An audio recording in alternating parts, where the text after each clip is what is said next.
Alright, this right here is the Swedish Empire, or as known in Sweden, the Stormaktstiden i Sverige, which translates literally to the era of the great power in Sweden.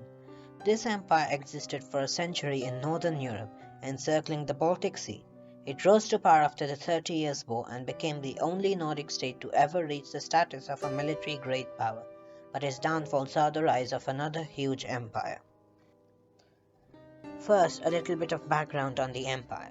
Sweden intervened in the 30 Years' War on the side of the Protestants under the leadership of the famous Gustavus Adolphus in 1630 after completing war with Poland-Lithuania. Swedish intervention in the war was much more successful than the Danish one before. They won many battles against the Austrian Empire, such as the First and Second Battle of Breitenfeld and the Battle of Rhine.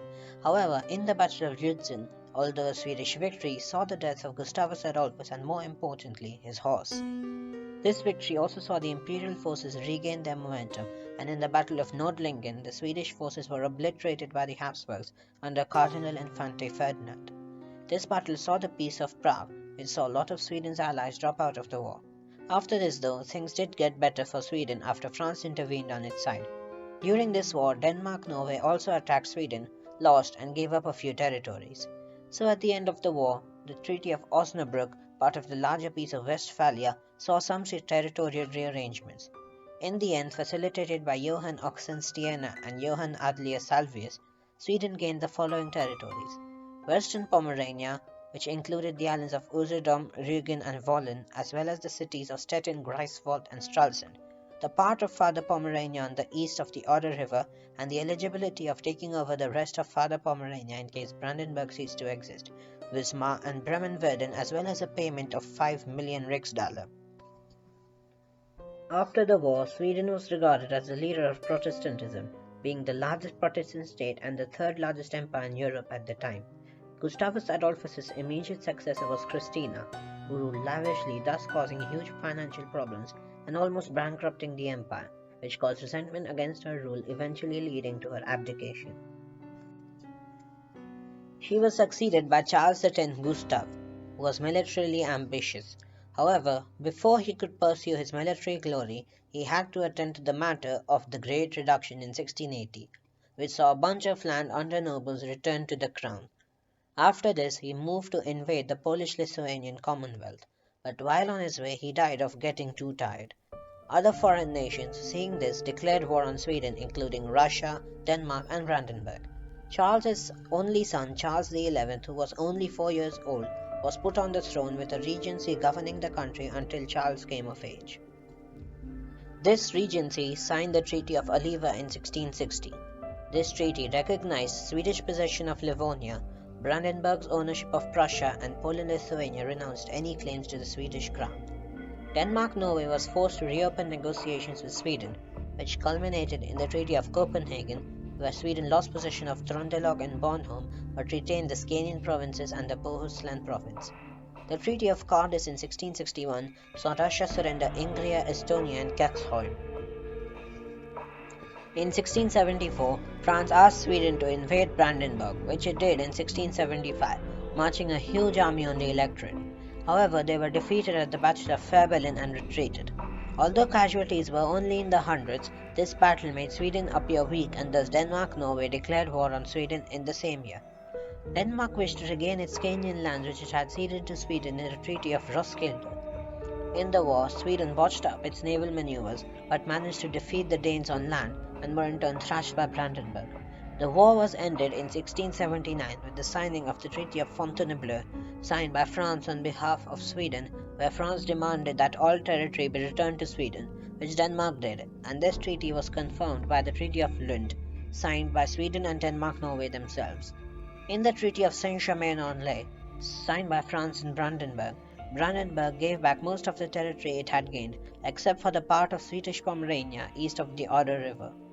Although overall an advantageous treaty, Charles XI did not want to give up any territories and thus developed a personal grudge against the French. Charles XI's reign was a transformative one in Swedish history. In 1680, the Riksdag, which was an assembly of the estates of Sweden, ordered that all alienated lands of the empire, generating more money than a certain amount per annum, to be given to the crown. The same Riksdag also declared Charles free from any constitution, essentially turning Sweden into an absolute monarchy, but taking its people into consideration. Consolidating the alienated lands took the rest of his life, while he also did other work simultaneously. He gave soldiers land to live on during peace times. He totally remodeled the navy and created a new port city at Karlskrona. At the time of Charles XI's death, the Swedish Navy had 43 three-decker ships. Charles XI died on the 5th of April in 1697, leaving the empire to his 14-year-old son Charles XII. Charles XII was earlier led by a regency until he was declared of age. This boy was an ambitious man with the energy that only boy emperors had. In 1700, Denmark, Norway, Poland, Lithuania, and Russia all declared war on Sweden, thus beginning the Great Northern War. The war began after Denmark, Norway declared war and Poland, Lithuania invaded the province of Livonia in the Baltics. Sweden counterattacked in Livonia and shattered the Polish-Lithuanian forces who were now in full retreat. Denmark-Norway meanwhile attacked the Swedish allies in Holstein-Gottorp. Charles XII personally led the army against the Danes and defeated them with the help of naval maneuvers by the British and the Dutch. The Danes then dropped out of the war according to the Peace of Trondheim. Hereafter he travelled to Russia and, outnumbered 4-1 by the Russians, crushed the Russian forces at the Battle of Narva. After this, he turned his wrath on the Polish-Lithuanian king, Augustus II. He invaded Poland-Lithuania with all his fury and won decisive battles at Kreisau, Pultusk, and Fraustadt. Fraustadt in particular because it saw the encirclement of the larger Polish-Russian forces by the smaller Swedish forces. This battle is often compared to the ancient Battle of Cannae in the Second Punic War. Charles managed to capture both Warsaw and Krakow and dethroned Augustus and installed his own puppet king. Thus, in 1706, the Treaty of Oltronstedt caused Poland-Lithuania to also drop out of the war. While Charles was ravaging Poland-Lithuania, Peter had gotten his army back together after their defeat at Narva. He had also captured a fortress at Nien, which he destroyed and raised a new city on its ruins, St. Petersburg. Charles, instead of trying to retake the Baltic losses, decided to march directly into Russia towards Moscow. But as he tried to march on Moscow, the Russians literally burnt everything on their way. He had asked for reinforcements, but they were engaged and forced to retreat by the Russian forces. Thus, Charles went south to Ukraine to try to enlist local Cossacks in his army. The Cossack leader promised 30,000 Cossacks, left with 3,000 of them, and arrived with just 1,500 of them. Charles took these Cossacks as well as his remaining army and marched on the fortress city of Poltava. Charles arrived at Poltava and tried to besiege the city. During the siege, Charles was shot in the foot and was now carried on a chair. Peter's forces soon arrived at Poltava and surrounded the city. The Swedes charged, but it was ineffective due to just sheer numbers. Thus Charles fled with a ninth of his army to the Ottoman Empire. The Ottomans hosted him graciously, even allowing him to set up a semi-independent state at Bentham. The Russians decided to bring the fight to the Ottomans, but were defeated. An agreement was reached between the Ottomans and the Russians, where no territories would be changed and Charles would be allowed safe passage back to Sweden. Charles returned to Sweden, but the war did continue. Denmark, Norway, and Poland-Lithuania re-entered the war, alongside England and Brandenburg, essentially putting Sweden in a position of war against all of Northern Europe. Undeterred, Charles marched to Norway while putting a general in charge of Finnish armies against Russia, who lost.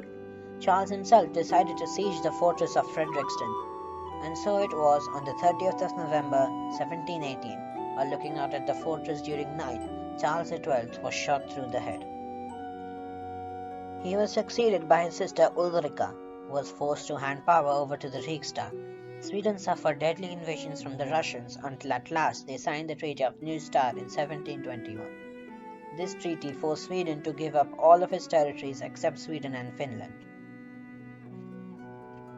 Thus ended the grand reign of the Swedish Empire, starting with a major European war and ending with another major European war.